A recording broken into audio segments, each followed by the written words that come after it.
Welcome back to the Empowered Elder Podcast. Previously on the Empowered Elder Podcast. Home care is a great alternative to the community setting because it often can be cheaper. We always kind of keep that mission of independence. How do we do that? It kind of breaks down into 4 categories. Primary thing that we help out with the personal care. The next category is actually more popular. That's the housekeeping. The 3rd category is transportation. Number 4, companionship. Welcome back to the Empowered Elder Podcast. In the first part of our conversation with Phil Sutton, we explored his personal journey into home care, why so many families wait until a crisis happens before seeking support, and how proactive planning can help older adults maintain independence longer. Phil also shared some of the biggest misconceptions families have about home care, the differences between home care and assisted living, and why personalized one-on-one support can often help seniors remain safely at home while reducing caregiver burnout. In today's continuation, we're diving deeper into hospital to home transitions, how families can better prepare for aging-related care decisions, and the financial resources, including VA benefits and long-term care support, that many people don't realize may already be available to them. Because aging in place isn't just about staying at home. It's about safety, connection, dignity, and making informed decisions before families are forced into difficult choices under pressure. So let's continue our conversation with Phil Sutton. Do you have scenarios where you've had partners, husband, wife, friends, whatever, that one needs enhanced care and the other is more independent, and the enhanced care really does transition to a community living scenario, and the person left back is more like a survivor's guilt scenario? Absolutely. How do you talk through that piece of it when one has the activities of daily living that they qualify to move and maybe the spouse doesn't, right? There's a disconnect there. So how do you talk through that scenario with your clients? It's a challenge. Yeah, for sure. A lot of that, honestly, is done sort of at the community level as well. And a lot of communities will take both partners. I know of several who will, and kind of adjust the pricing accordingly, because they know, just as we do, that that's a relationship that's been years, decades in the making, and breaking that is going to be much more dangerous than. But there are solutions where there is cohabitation kind of solutions for the one who needs more care versus one who's more independent. Absolutely, there are. Okay. So that would be something that you'd want to consider when you are choosing a community is there accommodation for things like this? And sometimes there is a break for a while, and often it's because the one spouse is at home trying to sell the house, right? And to raise the money that they're going to need to move in. It just varies. I'm sorry, I can't give you a great answer. No, it's okay. It's more about that these are kinds of questions that our community members need to know are out for recognition in the process, right? Yes.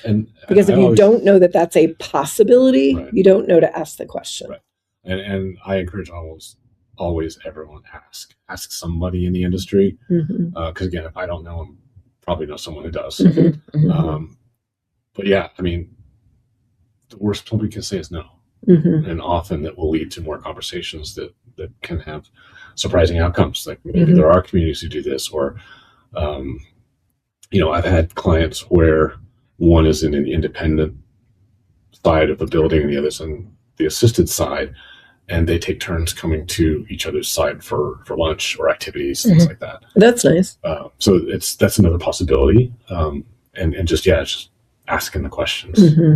And then, like you said, Helping Hands goes into the communities and will often, like if the caregiver or the individual or the spouse that is able to go out and drive and go to the store, then you can go in for that period of time and just kind of remind for the medications or. Yeah, a lot of partners don't like to leave their spouse alone, especially when there's dementia involved. Sure. And so it's scary. It is, absolutely. Yeah.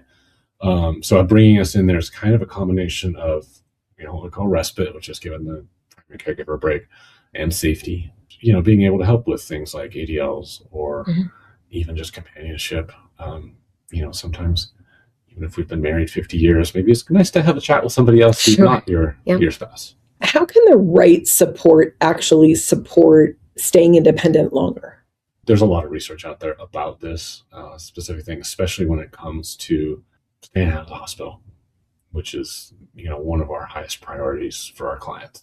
Having home care support, even just a few hours a day or every couple of days, helping with making sure that safety is there, nutrition, hydration, medication, compliance. All these things are so important to staying healthy, keeping a high quality of life, and therefore staying independent. One of the worst things that can happen is to kind of bounce back and forth from the hospital. You never know what kind of hospital infection you're going to pick up while you're there. Sometimes it's the right place to go, absolutely, but we don't want someone going there if we can avoid it. And so if we can keep a healthy lifestyle in the home by having us come in and just remind people or nag them even to be like, hey, you need to take this medication, you need to drink water, it makes such a difference, and we see great outcomes for people who have even a little bit of support, as opposed to people who just try to get by on their own. It's hard for people to ask for help. We see that every day with new clients. Sure, you have to show vulnerability to ask for help, right? Yeah. And no one wants to be seen as a burden and all the things. I have a gentleman I met last week who's got 1.5 legs, basically, and he gets around like a house of fire in this wheelchair and is strong and pulls himself up, but finally is realizing that he's had one too many close calls in the shower. And, would like us there just a couple of times a week. So, I mean, my hat's off to him. The guy is renovating his house almost by himself. Wow. From a wheelchair. Really? We have some tremendous clients who just are doing amazing things and having that high quality of life, but making sure that they understand that, hey, if we can be there to support you, you can still continue doing these things. As opposed to if that guy slips in the shower, he's going to be in the hospital. He may never get back to where he is, even with his physical disability. He's not letting it stop him now. He shouldn't let it stop him in the future. That's pretty incredible. Yeah, no kidding. What I really like too is the fact that there are so many, you talked about the VA benefits, Medicaid, long-term, like there's so much and it can be so overwhelming. And to have that conversation and the ability to talk to individuals and say, you may not be aware that there's these resources, but let's kind of talk through. Are people coming to you and asking those questions? Or are you out in the community speaking about that, shouting from the rooftops and saying, there are resources out there? A little bit of both. Okay. One of the things we've really focused on sort of franchise-wide this year is the long-term care insurance. The estimates are that there are about 8 million policies in effect. We estimate that half of them could be activated, and right now the number is something like 200,000 or 300,000 are activated out of 4 million possible ones. Really? So is that because people forget they have it, or what's going on there? It's because they're very confusing. The really good policies were purchased decades ago, so sometimes they forget they have them, or they don't understand what they cover, and they think, oh, it's only for kind of end of life. Most of these policies can be activated. There's a couple of triggers around ADLs or cognitive issues, but it often can be something that can be a great help to families to help defray the cost. And so we've been doing a lot of work on advocacy for that, of just getting out. Let's talk about it. Let's review your policy. We see them a lot, so we have a lot more experience with deciphering the legalese and the policy. We will call the insurance carrier and get clarification for things. So there really are resources out there for all this stuff, and we can connect people with organizations that help them apply for Medicaid benefits or certain VA benefits. There's just, as we've mentioned, there's so many resources out there. So we do try to So for evangelize. families who don't know whether there is coverage Mhm. or they forget or whatever, is there a path for them to go down to discover if there is a policy in place for them somewhere? I would encourage them to talk to a financial advisor because they have ways that they can search for people. My wife and I, when we were visiting our financial advisor, we had him run a search, and we did find a couple of old Really? retirement accounts that we, just Never kind of know what's lost out track there, of right? over the Yeah, years. for So, sure. financial advisor is a great person to talk to about that. Just going through old file folders sometimes when you're downsizing or moving is a good time to kind of take a look for that. Yeah, it's a complicated world, and I don't have all the answers. I wish I did. No, but the fact that you can look at a policy and kind of know and be able to talk to an individual and kind of talk through that, because you know what you're looking for. You know what Right. you've seen enough of them to know when somebody gets a pot, I don't even know where to start, right? And the insurance companies oftentimes have been bought out by other insurance companies, and so the paper trail is organizations deep, and that's where we really kind of have to dig into the phone call and try to untangle it. But yeah, I mean, find somebody who's good at whatever it is, and it might be me, or it might be somebody else. But let's use the resources that are I get out a picture of Nancy Drew doing all of this There's a little bit of that. investigation to try to figure out what's Putting going the puzzle on. together, right? When there is someone in a rehab facility or in the hospital, what should a loved one do, or a friend or family member, either way, to help prepare for them to come home? So one of your great resources is the hospital or rehab case manager, or sometimes social worker, sometimes both. So whoever it is that is in charge of discharge from the hospital. These are folks who are going to come up with a plan for that discharge. They've got the same goal we do, which is to keep them from coming back to the hospital. So they are going to give discharge packet of instructions with all the new medications, follow-up visits to make to either your primary care doctor or specialist, whatever it is. That's a great first step. And then, find your local home care company, because it really is statistically valid that having that extra kind of professional support at home can help reduce those returns to the hospital. My wife and another one of our owners wrote a book about hospital stays, and we've got a list of 23 questions that families should ask before they get discharged from the hospital, to sort of help guide that conversation. So I can get those to you if you'd like. That'd be great. To share. That'd be great. We would put it in the resource notes for, the online solutions. Yeah. So that'd be great. Yeah, but they are discharge planners, case managers, social workers. Fantastic resource, underused, underpaid, and overworked. So, but they love talking to families who are trying to provide that support, whether it's themselves or through outside company, because the hospitals get penalized if somebody readmits within a certain time frame. We all want the best for our patients, clients, whatever it is, and even without the monetary penalties, we still want them to thrive when they get home. Well, sure, and you want to feel like you've made an impact too, right? Yeah.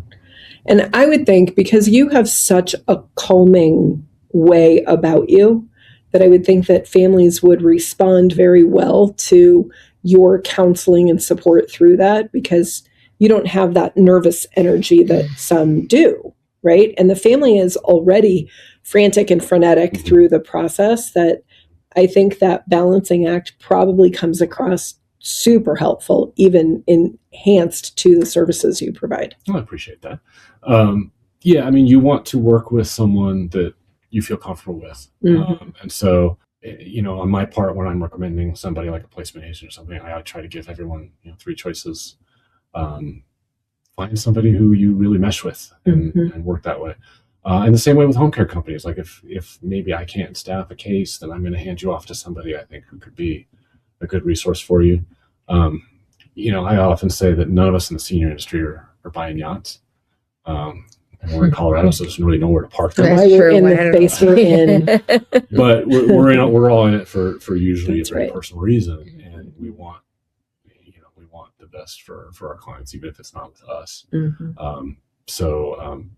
Find somebody that you're comfortable with and to work with. Mm-hmm. And sometimes, I have a lot of different caregivers, and it's the same kind of way. We try to find that right person for you. I have one caregiver in particular who is just a fount of this frenetic energy, and some of her clients just absolutely adore her. Yeah, because they need that. They Mm-hmm. need that vim and vigor in Right. life. Whereas other ones would like someone who is calmer and quieter. It's just, we do our best to make that match in our business. And so, on a bigger scale, that's what we need to do, is make sure, because this is going to be, potentially a long-term relationship. I've got a couple of clients that have been with me for 4 years now, almost since the beginning. We've been in business 4.5. And so we're, almost part of the family at this point. So, picking somebody that you can have that long-term relationship with is very important. This may seem like a silly question, but you had mentioned the caseworker. So is the caseworker then is meeting with the family and trying to determine, is the community, going into a community, moving into a community, the best option, or is the home care? Because it's even said that it's different for everybody, right? So are they making the initial determination, and then based on that, then bringing you in for a conversation, or are you part of the helping to make that decision of what's going to be best for the individual? Usually the case manager has a pretty good idea of what needs to happen. Most of the ones that I talk to really do have a great handle on what we provide versus what a community can provide. So they have if you walk into their offices, they've got brochures from every company under the sun. Sure. And they know exactly which ones they can count on to help this particular type of patient. And sometimes they will call me in. I've had some where the case manager thought that we would be a good option, so they brought us in to have that conversation. So that the one case I'm thinking of in particular, when they sent out someone to the home to do a sort of a safety inspection, and it was their physical and occupational therapist that they sent to make sure, and they came back and said, no way, it's not safe. And from what they told me, I probably would have made the same decision if I'd gone along that path. He ended up in a community, a very good one, that he was used to and had visited before because he had friends there. Sure. So it was a great fit for him. And I think really good as well, because they do provide a really high level of care at that community. So I don't get them all, but that's okay. I'm not, some people need a different situation than Assisting Hands can provide. What keeps you awake at night? Probably the biggest thing is worrying about my caregiver's ability to get to work, because if they can't get there, we scramble. We try to find a replacement. We're working on systems, and we've got some good systems in place, but they're not foolproof. And if we've got 2 or 3 people with problems that morning, especially when it's snowing or raining like it is today, staffing cases is really what keeps me up at night, because I have a scheduler, but I'm the backup for everything. And really, some of our clients could go without care for a day and some can't. So it's really the ones who are that high acuity. Like I've got somebody whose husband, the caregiving husband, is in the hospital right now, and the wife, who has dementia, is still at home. So she was what kept me up last night. Because, we wanted to make sure, and everything's great with her, and the processes are working, and they're in place. We have on-call people that we can call in, but it's still it's stressful, because we do. These people, we have their health in our hands, and they're trusting us with that, and it's really I worry about breaking that trust, because you care. You can tell you speak from the heart, and it just is. Just as we stay up nights too, so it definitely you're worried about the what ifs, right? And then how are you going to solve for it? But knowing that you have that plan in place to it helps, but it doesn't eliminate. It never No, of does. course not. Never does, Yeah, right? of course For sure. But what it does is humanize the process, Mhm. right? So it's not a transaction. It's not a number to Right. you. It's the human behind the need. Yes, both on the client and on the caregiver. Mhm. Absolutely. Absolutely. Yeah. Clearly. I mean, I've got some caregivers who've been with me now for over 3 years, that are kind of part of my family now. Mhm. Yeah. So It's a hard job to be in. Right. it is, and Yeah. I tell you, my hat is off to them every day, because I will occasionally get called as the last ditch resort to go do a shift. Mhm. I couldn't do it every day. I'm an engineer by training. Yeah. I'm in this because of the heart for having the family in it. So yeah, these folks who can do it every day, it's amazing. Well, you talked about how it was hard on your mom too, right? And how it took a toll on her, and then you could sense that. So Mhm. and these individuals are doing it every day, and sometimes they need a little break too, Yeah. right? So And it's so hard, when we do have a client pass. Sure. Just imagining, like, you've been with this person for weeks, months, years. Mhm. They're gone. Now I'm going to send you somewhere else. Right. That's incredibly difficult to do. There's that sense of grieving that's taking place. I mean, look, it's bad enough having to change hairdressers. right. Now you can Let alone alone. caregivers. For sure. That's too stressful. Yep. No, that's for Mhm. sure. Is there, before we get into our lightning round, because we have some quick questions, is there anything that we didn't touch on that you really want to address while you're here? Ask the question. Mhm. Evangelize the fact of resources. Because if you've got that, we'll figure everything else out. But it's just knowing that there are people out there who do this sort of thing every day. Mhm.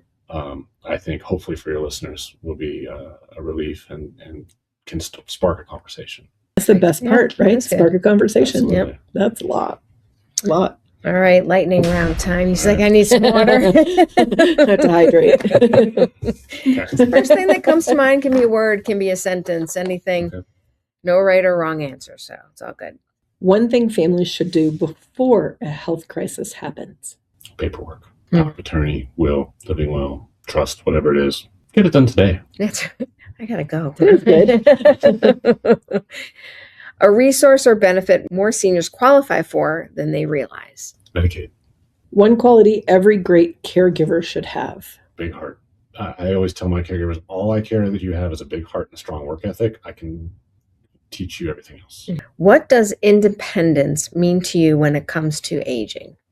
For me personally, it's staying in my home, being where the memories are. Great. Thank you so much Thanks for for your spending time. your time with us today. Yes. Thank Really you guys so much appreciate for it. having me, and thank you for the work you do with getting the word out. Yeah, Absolutely. we're trying day at a time. Love it. Today's conversation reminds us that healthy aging is not just about medical care.